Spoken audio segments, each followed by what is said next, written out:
तुला कशाला आठवण बाई? मी गेलो असतो तर बरं झालं असतं. कुठं कुठं दुकानाला होय? तुम्हाला कावापासून जा म्हणत होते, तुम्हीच नाही गेला आणि त्याला आता आम्ही काय म्हणलं करू? नाही तर बघ बरं. खरंच घरात हाय गाणं तर बरं. घरात 200 रुपये एकटंच आलं काही मी पार्सल मागवलंय आजोबा. युक्त झालंय दादा. यार बाप आहे की पुढं दाद्याचा बाप कुठे? दाद्या दिसत नाही मला. तेच की. हा गुमचा के मोर येतो का त्याला का काय दाद्या नाही आला, दाद्याचा बाप आलाय नुसता. का दाद्या बी आलाय ग? आणला तेच की दिसत नाही की. आले आणला आले असेल. मग आले का नाही ते पाणी आयो आलाय की, आलाय आलाय. आलाय कशाला ताटवून घ्यायला लागले रे काम?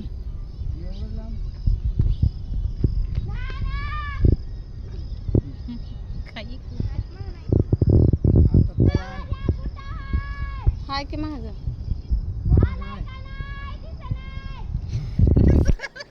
तक दिसला, तक दाखवला दादा, तक आला बघ पुढे.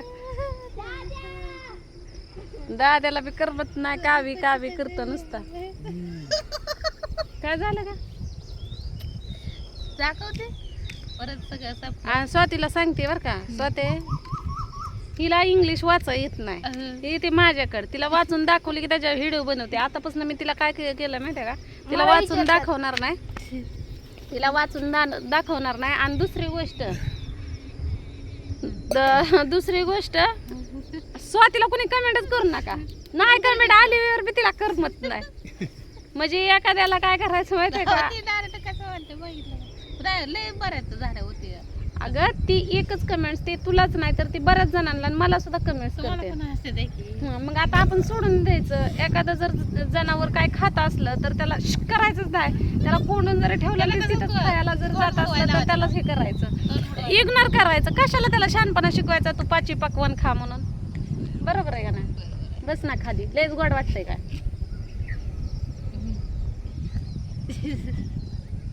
उगा कमेंटवर एखाद्या चांगली कमेंट्स घे, त्याच्यावर व्हिडिओ बनव. काय जाऊ का मग? कोणाचा व्हिडिओ आता बाय झालं तेवढ्यावरच मामा खुश आहे तर. नाही बाबा मला उंच जेवावं लागतं 30 रुपये. बर देते जावा. आणि ती लोकांचं पैसे खर्च नका अहो, काय. नाहायला का हं, एवढे भेळ खावा मग, खाल्ली की खावा पोट भरून. नको मग भाकर जेवणार नाही ते मला बोलतं अजून. नाही खाल्ल्यावर काय अवघड आहे. काय झालं आज? काय झालं हिला? का दाती चकती काय माहिती? म्हणून तर तिला काय तुमचं होऊ दे, आमचं दोघीचं मायाला किती चाललंय. काय चाललंय हा? त्याच्यात चाललंय काय? त्यात नाही काय चाललं, हा, ते आमचं दोघीच चाललंय. हो, गेलं तोडात का नाकात वर गेलं, नाकात नाही नाकात गेला लागलं. तर उगाच थोडीशी कॉमेडी घरी असल्यावर तेवढंच आपण हसायला खिळून, आम्ही हसून खिळून असतोय हे का. मी तर आज दवाखान्यात गेले, थोडा भाजीपाला आणला. दवाखान्यात काय म्हणला डॉक्टर?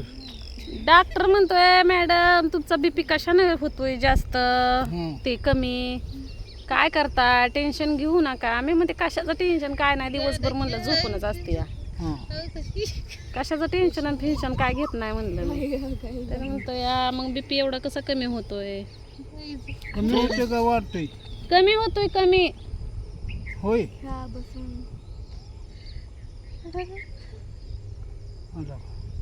आणि पोरगी मला म्हणते की तू चहा प्यायचा सोडून दे. सोडलेलंच चांगलं खरंच.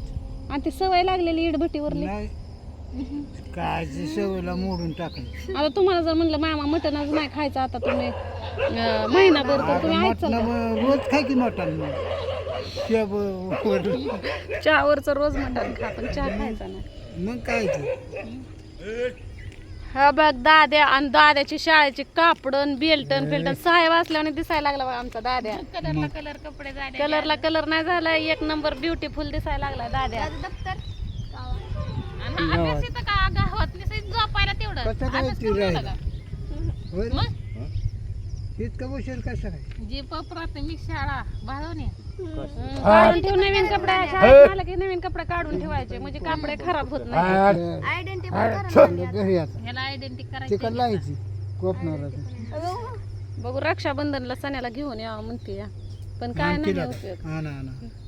मग आम्हाला वाटतं आणा आणा आण, पण ही दोघं भाऊ भाऊ जर मिळाली तर काय नाही, एकतर गावात जाणार नाही ते आमच्याकडेच असतं या, त्यामुळे टेन्शन घेऊन थांबकी गावात गेली की गावातलीच होतेली आणि घरी आली की घरचीच होतेली. कुठल्या कोपऱ्यात जाऊन बसतेली कळायचं. त्याला काय होतंय, एक दिवस 2 दिवस व्हिडिओ दाखव.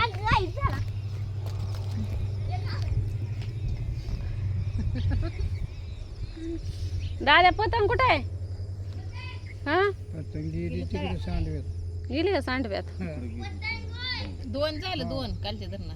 काय 2 नाही 3 नाही का नाही? पतंग एक गावलेला, एक की आधी एक आणलेला, परत काल सकाळी एक हो आणला. हो होतं का काल एक जण मेलेलं, किती सगळ्यांना वाईट वाटलं. माफ नाही. कोण कोण आहे.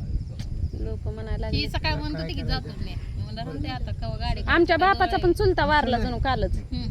आम्ही मनुबाई सांगत होते पंचमीत असली होती का? का बघितलंच नाही मी. तर आमच्या बापाचं गणोगत आम्हाला काहीच माहित नाही. आणि जी माझ्या बापाची चुलत बहीण होती का ती आमच्या मनुबाईच्या गावात आहे, पण मी एकदा पण नाही तिला बघितली बी नाही, तिची माझी ओळख बी नाही, काहीच नाही. मी लय वेळा मनुबाईला म्हणलं आपण त्यांच्या घरी जाऊ, होय होय म्हणायचे मनुबाई, पण परत इसरून बी जायचो आम्ही. ते ध्यानातच नाही राहिले. मग मी म्हणलं मनुबाई, म्हणलं मला जातीचा दाखला लागायचा आहे, असं असं काम आहे. म्हणलं आपला बाप कधी शाळेत गेलता का ग? मनुबाई म्हणली नाही. मी म्हणलं ते जन्म नोंद तरी असेल की.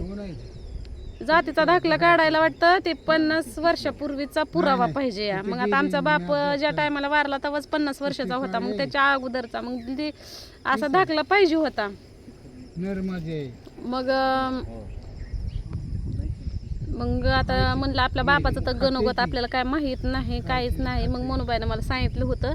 मग म्हणलं आत्याचा पण दाखला चालतोय, म्हणलं त्यांना विचारून तर बघ ग, म्हणलं कोण आत्या आहे म्हणलं त्यांना. तर म्हणलं अगं म्हणले आपल्या म्हणजे आमची मनुबाई म्हणजे आमचा बाप मामाच्या त्यांच्यात राहायचा ना, त्यामुळं मामाच्या नादानं आमचे मनुबाई दादा पण घनाय आमच्या बापाला दाजीच म्हणायचे.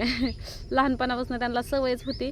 मग आमची मनुबाई म्हणत होती अगं दाजीचा चुलता वारला ना, मग ती तिकडं गेली आहे, तिचा सक्का बाप असं सांगत होते. मग मी म्हणलं जाऊ दे. मग म्हणलं आता जायचं. ते म्हणतात मैतीला नाही आली आणि आली जातीचं दाखलं मागायला. आणि कसं खेडवळ माणसं असतात ना, आडाने माणसांना माहीत नसतं की आपण एखादा कागद जर मागितला तर त्यांना काय वाटतं बाई कशाला मागतील कशाला नाही. मग देतात का नाही त्याची पंचायत आहे. मग काय आणि त्यात मध्ये आपण अनोळखी आता सुशिक्षित असते, त्यांना कळलं असतं का बाबा जातीच्या दाखल्यामुळे काहीच अडचण येत नाही, आपण एकमेकांना दिला पाहिजे. असं जर त्यांच्या डोक्यात असलं तर आपल्याला पुढचं आपलं काम होणार आहे. पण आता बघू, आता उद्याच्याला मी मनुबाईकडे चक्कर मारणार आहे जातीच्या दाखल्यासाठी. पण ती काल ते म्हातारा वारल्यामुळं झालं आमच्या बापाची पण शेवटची पिढी कोण होती ती पण गेली. पुन्हा आता त्यांच्या मागं तर कोण आम्हाला ओळखणारच नाही त्या गावामध्ये. तरी पण आमच्या मोठ्या म्हणजे आमचा दादा आहे का नाही, आम्ही वडिलाला पण दादा म्हणायचो आणि मोठ्या भावाला पण दादा म्हणायचो. त्यामुळे बरंच काय मिस्टेक होत आहे. आणि मनुबाई कसं मोठ्या भावाला दादा म्हणायची आणि बापाला दाजी म्हणायचे आणि तिच्या आईला बाई म्हणायचे मामाच्या नादानं. कारण लहानपणापासून मामाच्याच गावाला राहिल्यामुळं वळण पडली. म्हणजे मामाच्याच गावाला होती ना ती राहायला, त्यामुळं ते मामांच्या नादानं बापाला दाजी म्हणायचं, आईला बाय म्हणायचं. कारण आमचं मामा त्यांच्या बहिणीला बाय म्हणायचं ना, त्याच्यामुळं. तर बघू आता काय होतंय आपल्या जातीच्या दाखल्याचं. आणि ते मला लय म्हणजे महत्वाच्या कामासाठी लागणार आहे. मग नवऱ्याचा तर जातीचा दाखला मला चालत नाही, मला बापाच्या इकडचा दाखला लागतो. आणि बापाचं तर गाव म्या म्हणजे एकदा आम्ही दादा मी आणि अजून एक जण आम्ही असंच कशासाठी तर गेलो होतो. पण तिकडून मला वाटतं कुणाचा तरी जातीचा दाखला आणला होता, पण ते 2001चा आहे. ते 2001चा तर काही ते चालत नाही, त्याच्या अगोदरचा लागायचा आहे. म्हणजे कमीत कमी 90च्या अगोदरचा, ते सॉरी 49च्या आधीचं, कमीत कमी 49चा तर पाहिजे. आणि तवाचं तर कोणच नाही. मग कदाचित माझा बाप जर शाळेत गेलेला असला तर त्याचा दाखला शाळेचा भेटला तर चांगलीच गोष्ट आहे. शाळेचा दाखला नाही भेटला तर मग त्यांचा जन्म दाखला बघावा लागणार, ती पण भेटेल का नाही सांगता येत नाही. मग असं लागायचं एवढं. बघू काय होतंय ते मला काय कळ नाही.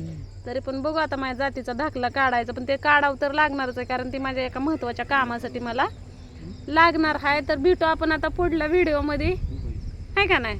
तर बाय.